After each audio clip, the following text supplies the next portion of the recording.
प्रयत्न हा सातत्याने या ठिकाणी असतो आणि म्हणूनच वारीचं महत्व मोठं आहे। विठ्ठल महाराज नेहमी म्हणतात आमचा वारीचा मार्ग चांगला झाला पाहिजे। आम्ही वारीला जातो पण मार्गच नाहीये आणि म्हणून आपण वारीचा मार्ग चांगला झाला पाहिजे याकरता त्या ठिकाणी आराखडा तयार करायला सुरुवात केली आहे। मला विश्वास आहे येत्या काही वर्षांमध्ये आपल्याला तेही पाहायला मिळेल की गैनीनाथ गडावरनं वारी निघेल तर थेट पंढरपूरला पोचेल, कुठलाही अडथळा त्याच्यामध्ये येणार नाही। अशा प्रकारचा मार्ग आपण त्या ठिकाणी तयार करणार आहोत। आणि महाराजांची एक अजून इच्छा होती की पंढरीला गैनीनाथ गडाची जागा देखील असली पाहिजे।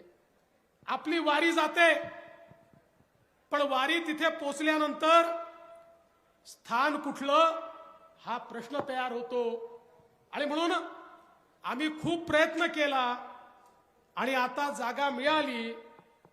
जागा विठ्ठल महाराज म्हणाले एवढी मोठी जागा घ्यायची आहे, जागा तर मिळाली, तयारी झाले, पण आता याच्याकरता आपल्याला निधी कुठनं मिळेल, पैसा कुठनं येईल।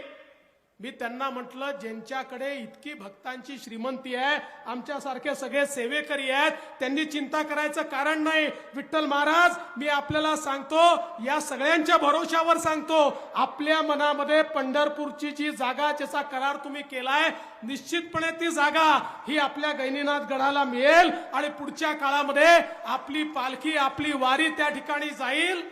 त्यावेळी पंढरीला गैनीनाथ गडाच्या स्वतःच्या जागेवरच आमच्या वारीला त्या ठिकाणी स्थान मिळेल हे देखील निश्चितपणे वामन महाराजांचा आशीर्वाद आपल्या पाठीशी आहे, गैनीनाथ महाराजांचा आशीर्वाद हा आपल्या पाठीशी आहे। आणि म्हणून मला असं वाटतं की आज या निमित्ताने या ठिकाणी आपण सगळे ऊर्जा घेण्याकरता येतो, पुष्पवृष्टी करतो, प्रसाद घेतो, एक ऊर्जा घेतो।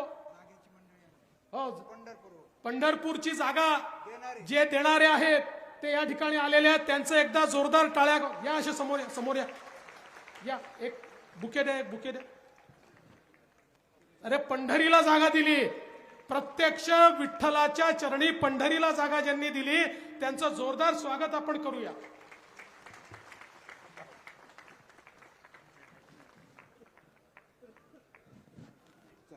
आणि म्हणून तुकाराम महाराज म्हणतात विष्णुमय जग वैष्णवांचा धर्म, भेदा भेद भ्रम अमंगळ, ऐका जी तुम्हे भक्त भागवत, कराल ते हित सत्य करा, कोणीही जीवाचा न घडावा मत्सर, वर्म सर्वेश्वर पूजनाचे, तुका म्हणे एका देहाचे अवयव, सुख दुःख जीव भोग पावे। मला असं वाटतं हा जो मंत्र आपल्याला या वारकरी संप्रदायाने दिलेला आहे तो मंत्र आपण जपूया, सगळे एकत्रित राहूया, सगळे एकदिलाने राहूया, सगळे विठ्ठल नामाचा हरिनामाचा जप करूया, सगळे वामन भाऊंचा आशीर्वाद या ठिकाणून घेऊन जाऊया आणि जगण्याची एक नवीन उर्मी आणि एक नवीन आशीर्वाद या ठिकाणून आपल्याला मिळेल हा विश्वास व्यक्त करतो। आणि आता महाराज तुम्ही दरवर्षी बोलवता पण तुम्ही बोलवलं नाही तरी आम्ही या ठिकाणी येणारच हे आम्ही ठरवलेलं आहे। या वर्षी तर लवकर जायचं आहे कारण उत्तर प्रदेशचे मुख्य सचिव येणार आहेत, पण पुढच्या वर्षी प्रसाद घेतल्याशिवाय जाणार नाही हे देखील या निमित्ताने सांगतो। पुन्हा एकदा आपल्या सर्वांना या ठिकाणी नमन करतो आणि माझे दोन शब्द